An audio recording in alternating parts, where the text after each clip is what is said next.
ไม่ทรงค่าวันเมื่อไหร่ก็มาโฮบทุบจอมขาวใจเคอแทงเย้าในขนอกและน่าเสียงหนุ่มค่ะวันนี้เราสองคนจะมาแข่งกันกินมะม้าเผ็ดที่สุดในโลกนะครับจริงๆแล้วเราสองคนก็ไม่ได้ชอบกินเผ็ดเท่าไหร่เราจะมาลองแข่งกันกินว่าเราจะสามารถกินหมดกล่องนี้ได้ไหมแล้วใครจะหมดก่อนนะครับ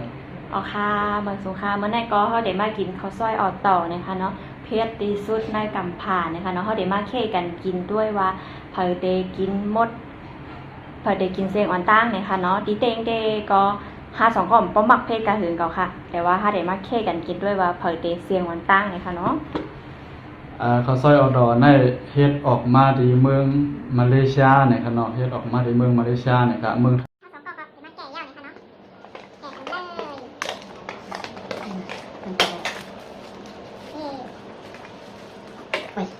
แกะอะไรวะคนมากทำไมไม่แกะได้แกะที่ถือกำพวนเอาไปก็หมดแกะถูกต้องเลยตั้งนายนะคะตั้งนายมันเลยครับจบต่อมานี่ก็มีถุงเดียวไว้ฮะจิริยานเลยจิริยานในถุงไหมคะตั้งนายมันเป็นสีหลังว้าวโอเคก็ไม่ก็เอาดิมาใส่น้ำมันหยอดเลยค่ะเนาะใส่เลย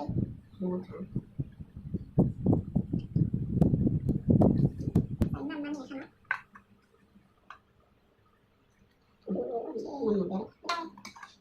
ได้ค่ะแล้วก็รอเนี่ยค่ะเนาะรอให้มันให้เส้นมันนุ่มก่อนเนี่ยค่ะเนาะเข้าตาได้เข้าตาสุดยอดกินยาเขามีถั่วเดียวดำๆเส้นใส่หมดอันนี้ค่ะไม่ต้องให้หมดนี่นะครับใส่หมดเลย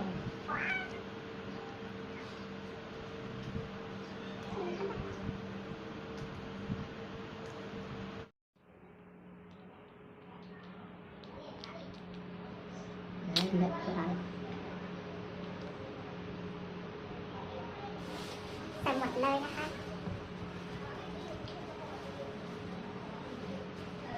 เดี๋ยวเอาชิม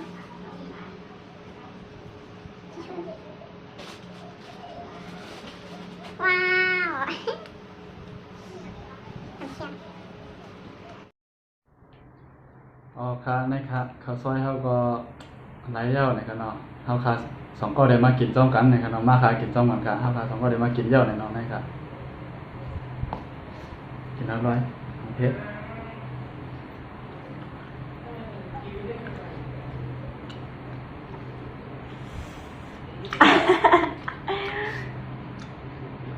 บ่ทันกินที่เต้ผมเฮ็ดฮัลโหลเต้วะจำไม่ได้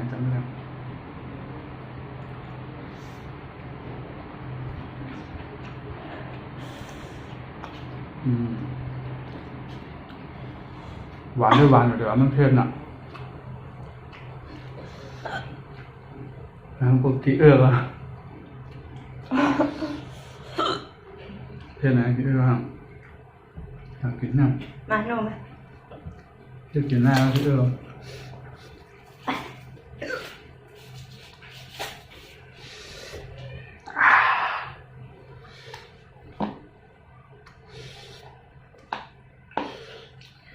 กิน3 กรัมก็ขี้เอาเนี่ยค่ะนะเผ็ดจริงๆจะกิน2 กรัมมันเคยทำแล้ว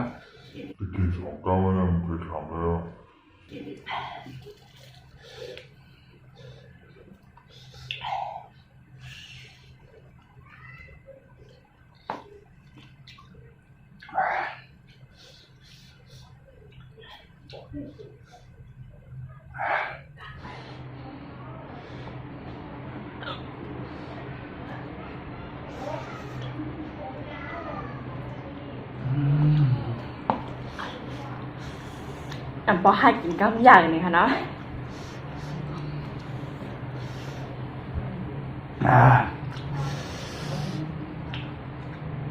ไม่กิน3-4 กรัมเพี้ยนแล้วเป็นหมดแล้ว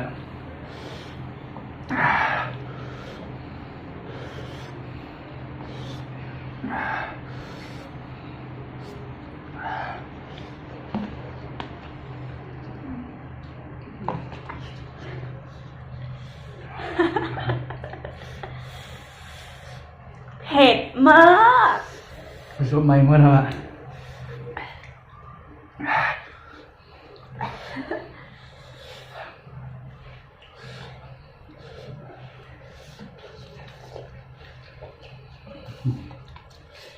พอด้วยว่าพอดีมวยต่างๆหรือว่ามวยกอกลมหัวเนาะมันเผ็ดเดี่ยว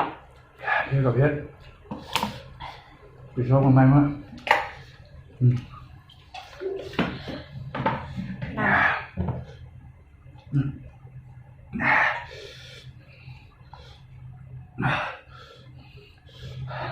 ้ตักน้ำเอง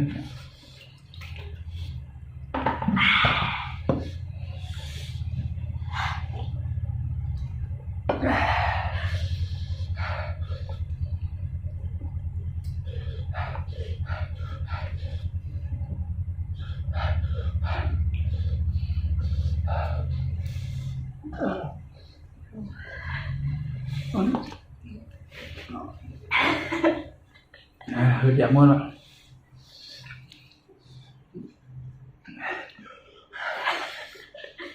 น้ำตาสิไหล โอ้ยโคตรเผ็ด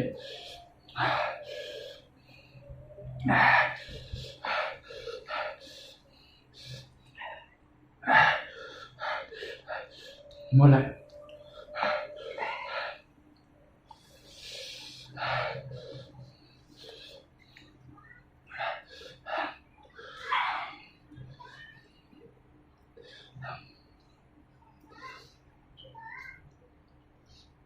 เผ็ดมากเลยค่ะ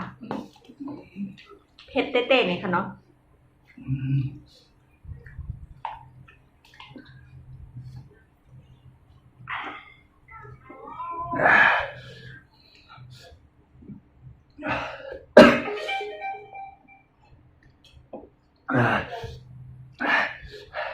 ลาด้วยขนมสังอภัยแล้วมันเพี้ยนเนี่ยอย่าไปกึ่งกลางกินนะขนมมันเพี้ยนอ่ะ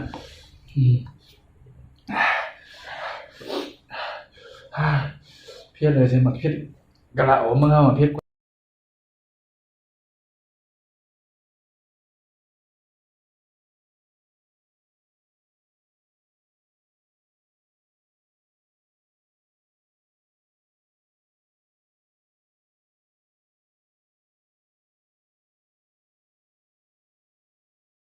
เพี้ยนเลยใช่ไหมเพี้ยนกะละโอมึงเอามาเพี้ยนกล้วยแมวมานั่นเนาะเพี้ยนอะไร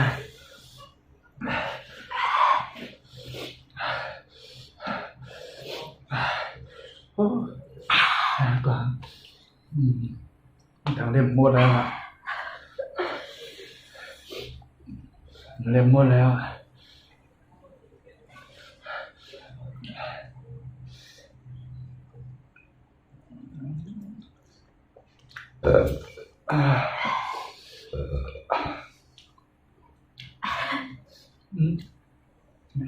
บอกค่ะ เผ็ดมากเลยค่ะไม่เอาแล้วค่ะ นี่ครับหมดแล้วครับน้ำตาไหลนะครับ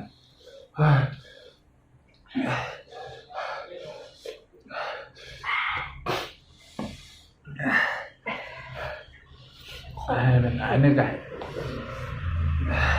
อันนั้นมันเอง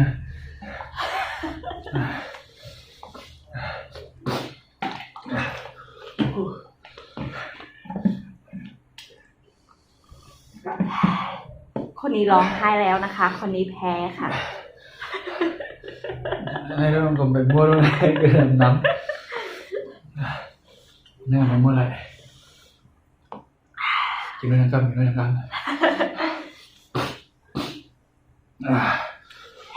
ต้องมียาเกมันซ้อมเลยค่ะเนาะยาเกมันก็กินมูเขาไหลน้ำตาเขาออกเลยค่ะเนาะ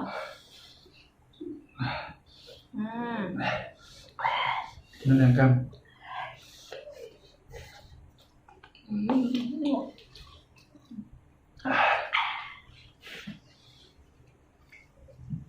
มื่อกินมันเดือดเพชรนะมื่อเกี่ยวมันเดือดเพชร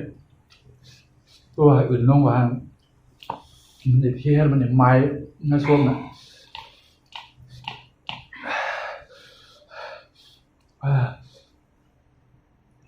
มันเดือดเพชรไม้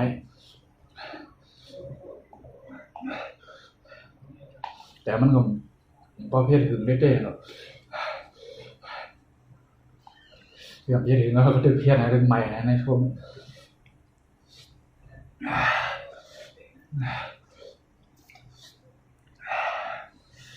เวลากินให้ไหนเด่นเพชรครับเพราะยุดกินในเพชรกำเหลียวค่ะ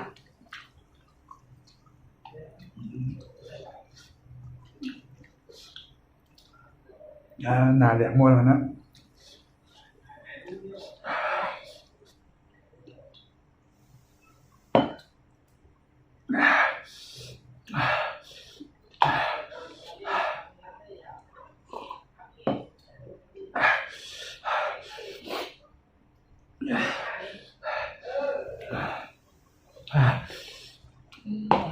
ขันซุป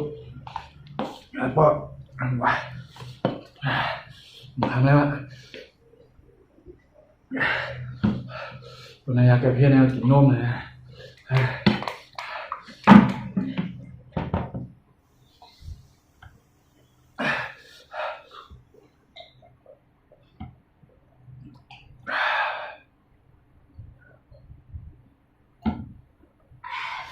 เพี้ยนถึงจิ๊กโหเลยนะมันก็โหในหือออกเมื่อไรฮะ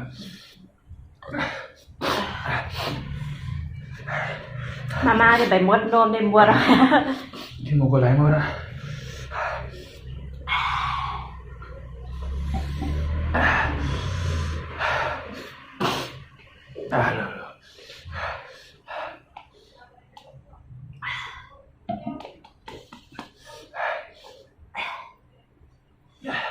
เป็นเมื่อไรเนี่ยค่ะเนาะ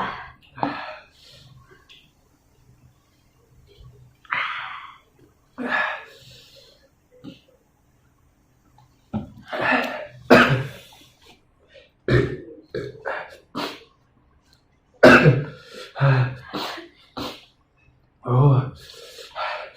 เผ็ด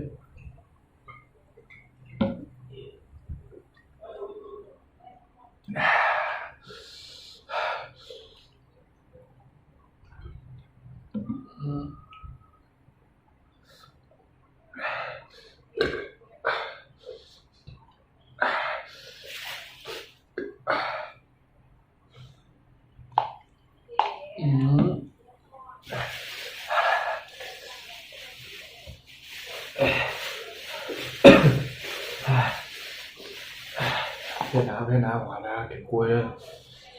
กินด้วย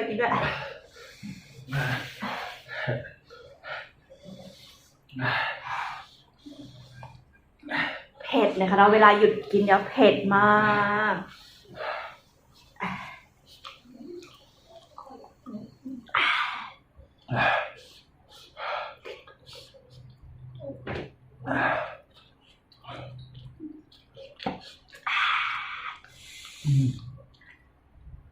กินกล้วยอะเหมือนทำเชียงอิน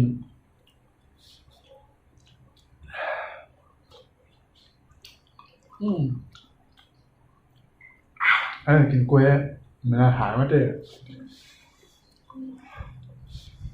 แต่เรายังหายสมติชมเลยดูเพี้ยนเนี้ยไม่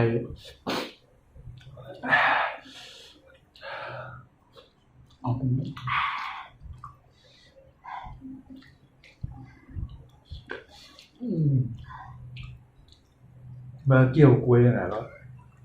นะครับเพี้ยนหายก็เอ็น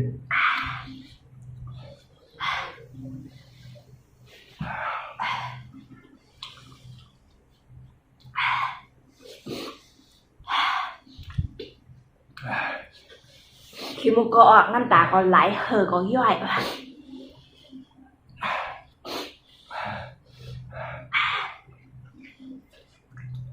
ชอบไข่วีดอ่ะเนาะชอบไข่วีดอ่ะค่ะ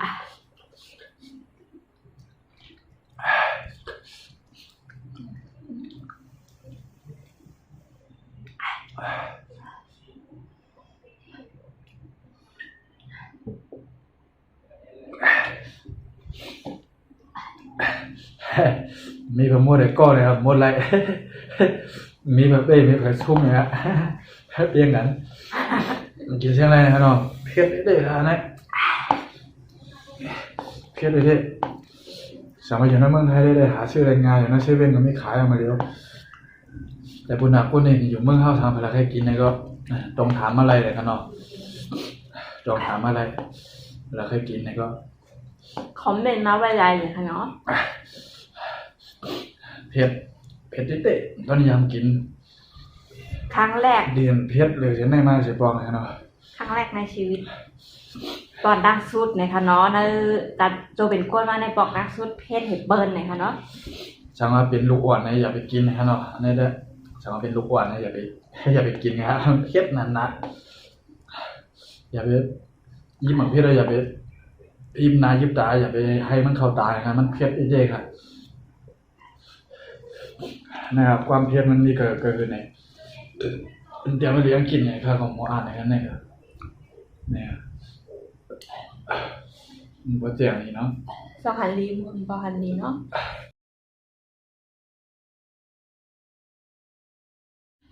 เอาครับเมื่อไหร่ก็มีกันนั่นนึงด้วยครับ ไม่ได้ก็มีเผาเป๋มมีเผาซุ่มนะคะเนาะมวดให้ก่อนะคะเนาะเผ็ดมาก มีกันได้นะด้วยครับเอาครับ